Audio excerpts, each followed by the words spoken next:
Good afternoon, everyone.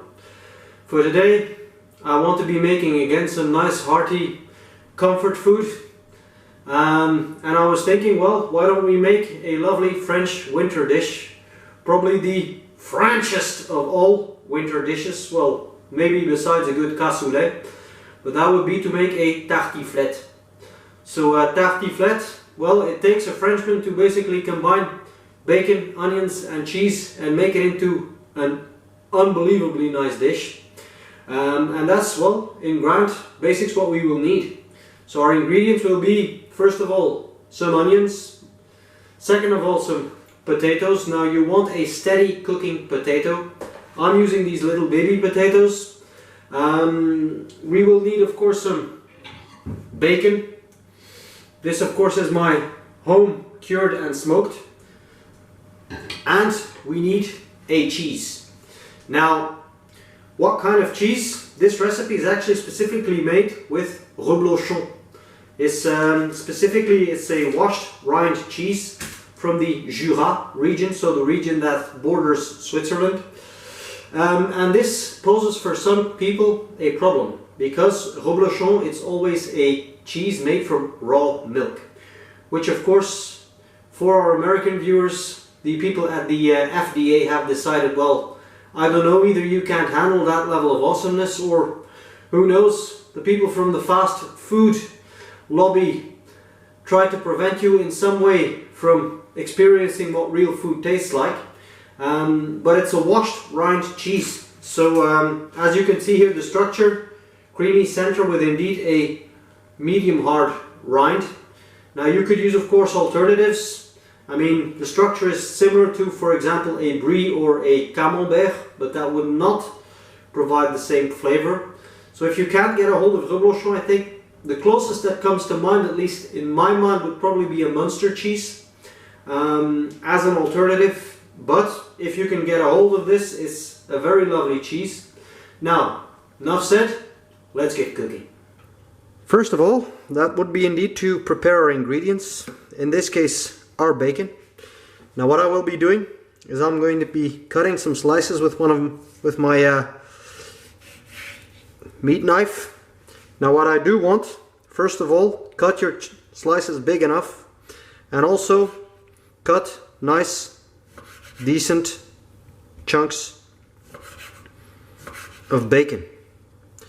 So a lot of recipes call for pre-packaged, what's called in French lardons, so little bitty bacon bits.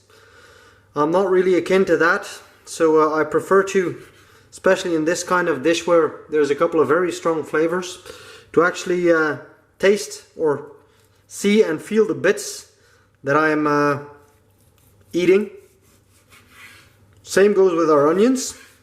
So, but we're first gonna chop this up and then move over to our onions. Next port of call, as I already said, that's going to be our onions. And again, I want a rough cut. So what I am doing in this case, I'm actually making slices. And as some astute viewers might say, well, didn't you just use that knife on raw meat?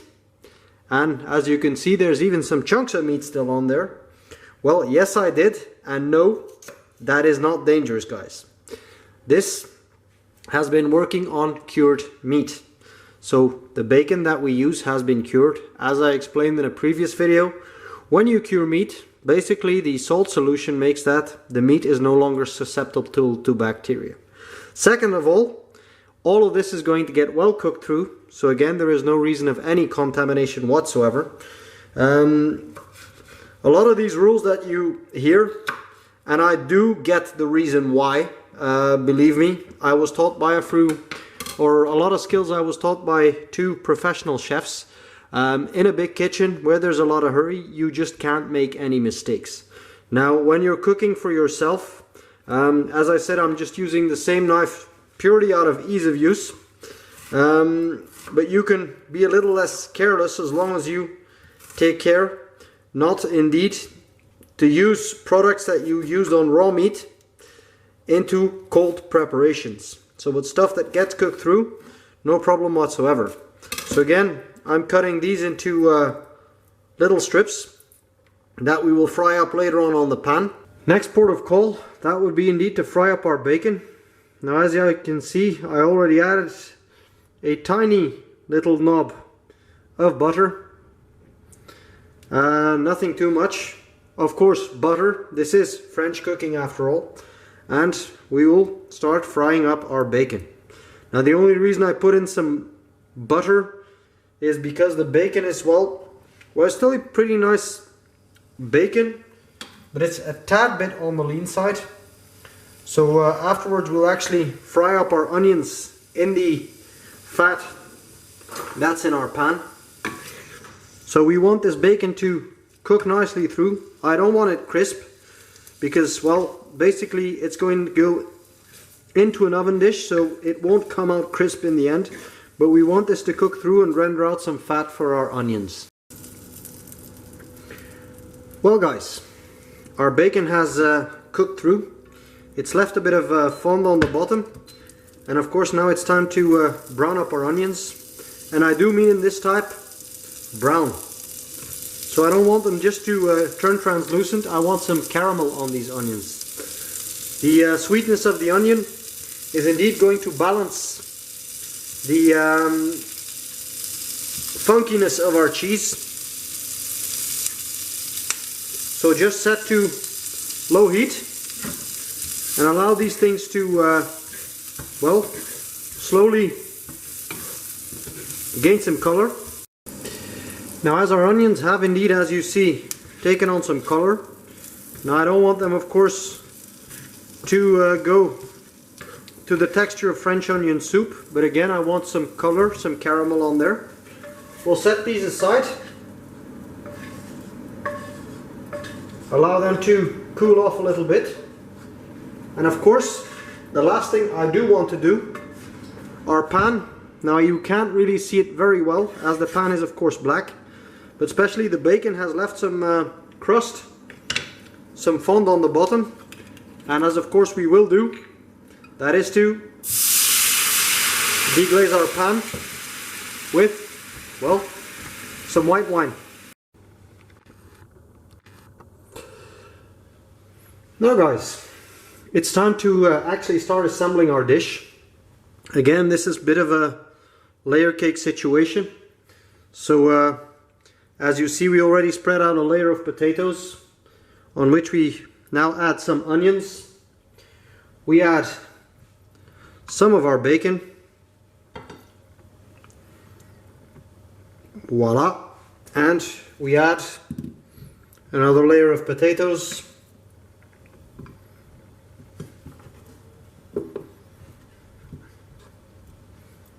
Until we have basically no more potatoes. We spread out the rest of our onion. Voila. The remainder of our bacon.